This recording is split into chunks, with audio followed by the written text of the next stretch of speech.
Episode 7, Expect the Unexpected. We start the episode with shots of New York City. It's been a few weeks since the last episode, and things are picking up a bit shortly afterwards. Peter will be trying to catch up with Gwen, however, Gwen is a bit off with him. Peter says that he's sorry for not telling her sooner that he was Spider-Man. It was just, if anyone knew, they would kill Gwen to get to him. However, Gwen tells Peter that she knows and she understands it. She just doesn't know if she can forgive him for keeping this a secret and not opening up to her enough. She just says she'll need some time to deal and think about this. Peter asks how long will that take, and Gwen says to just wait, and she leaves. Peter isn't sure what to do. As throughout this entire season, we've seen the problems that come with Peter and Gwen and their relationship. Back earlier in the season, Gwen wanted to be there for him, as she decided she wanted to be with Peter, not Harry. However, now she's starting to realize how much of a toll it might be to commit to this relationship with Peter. Maybe it just isn't meant to be. Now knowing that he's Spider-Man adds another element into the mix, an element of distress. We then cut to a scene where Peter and Aunt May are talking about what happened with him and Gwen. Peter tells her almost everything, but he leaves out the Spider-Man part of it. He says that he thought being honest with Gwen was what would make things easier, but it's added something unexpected and he isn't sure what to do. May will sympathize with Peter, telling him that she knows how he feels and is ready to help him if he can accept it. May tells Peter that whatever he does, he must not let Gwen go. If he really loves her, he has to stand by her. No matter what happens next, no matter what problems arise, he cannot allow her to slip through his fingers. He must commit to her like she tried to do with Ben, but didn't get the chance. Peter nods, seeing how emotional this is for May. May explains that she knows that Peter likes Gwen, and that whenever she sees them together, it's like seeing a chance for her, what she had with Ben, but never was able to. She tells Peter that he can't let her go, whatever he does, to not let her slip away. The next portion of the episode will be about Spider-Man trying to track down Fisk. However, ever since their last confrontation, it's like he's gone off the grid, and there is no way to find him, no matter where Peter keeps looking. His first thought is to start pursuing Mac Gargan. After all, he did have a history working for Fisk. However, Gargan's whereabouts also seem unknown, as there isn't any sign of him in the slightest either. We cut to Peter in school a few days later. However, it's hard for him to concentrate with everything he's thinking of. Peter will see a lot of posters for applications they already have to submit for college. With him already in his junior year, things are already starting to get tense, as there's a lot of responsibilities, and Peter having to think about his future for college a lot lately than he had to before. Ever since that thing with his dad happened, Flash has started trying to need a break. He needs to prove himself in some way. He needs an escape, so he's enlisted in the army, preparing to go off and maybe join the Marines to start turning his life around. During this portion, Peter will be thinking about what he wants to do, but he just isn't sure, and there's no time for that now anyway.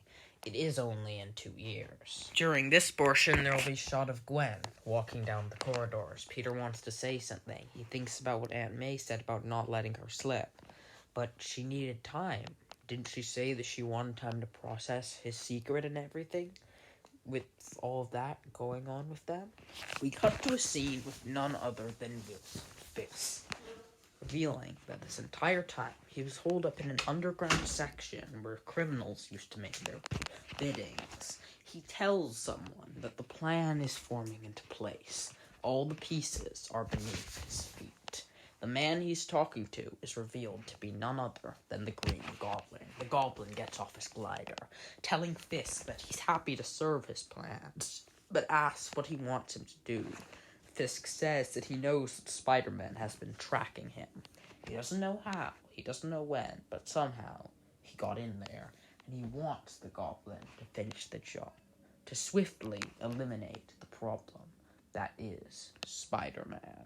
The Goblin nods and laughs, flying off on his glider, ready to exact his revenge. We cut back to Spider-Man. As he's swinging through the city and stopping a few crimes, he realizes this is a dead end. He's never gonna find Fisk. It's like if he's going to do this, he's gonna have to do it on Fisk's terms, but right on cue, his spider sense starts going off. Peter can make out the shape of a figure gliding as Spider-Man swings forward, trying to figure out who this guy is. A giant pumpkin bomb is tossed into the wall of Midtown High, creating a hole inside the school. As none other than the Green Goblin makes his way into the school, cackling and tossing pumpkin bombs at every student, forcing them all to tower out of fear from this figure who is eminent on destruction. It stares at Spider-Man right in the face, and Peter barely dodges another pumpkin bomb. He can't believe it. The Goblin, he's back. After all these years, the Goblin has returned. As after a few minutes, the Goblin starts throwing pumpkin bombs at Peter and all sorts of weaponry from his glider as the two of them engage in vicious combat. The Goblin stares at Spider-Man, saying that it was about time their paths crossed again. Peter says that it's over. He can't be here. Norman Osborn is dead. The Green Goblin died. The Goblin laughs, saying, "The Green Goblin never dies," and prepares to fire another missile from his glider.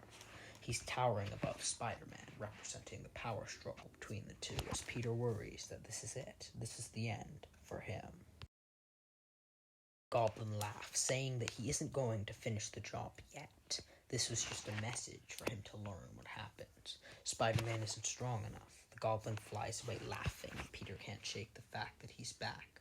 The Green Goblin is back. We cut to Fisk in his penthouse, admiring New York City, when suddenly Spider-Man bursts through the door, telling Fisk that they need to talk. He knows that he found the evidence he implanted and asks how. Fisk says the city is changing. He sent the Goblin after him because he knows what's going to happen next.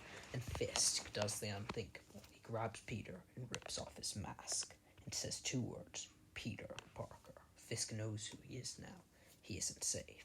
Spider-Man swings away as Fisk has a satisfied smirk on his face. We cut to Peter then wandering the streets of Midtown High, when suddenly he's approached by his friends. They look frustrated. Peter asks what's wrong. They said that Flash was about to enlist in an early course of the army, and they messaged Peter asking where he was. Peter can't think of a good excuse. Harry is there in the background. He grabs Peter and asks him why he couldn't just be like everyone else and be there for people. This causes Peter to lash out, hitting Harry in the face. In a burst of anger, Harry storms out of the office with fury in his eyes. And shortly after everything, we cut to a man. He is an orange glider, and he's crossing off a name that he needs to eliminate on his list, Wilson Fisk, as we end the episode.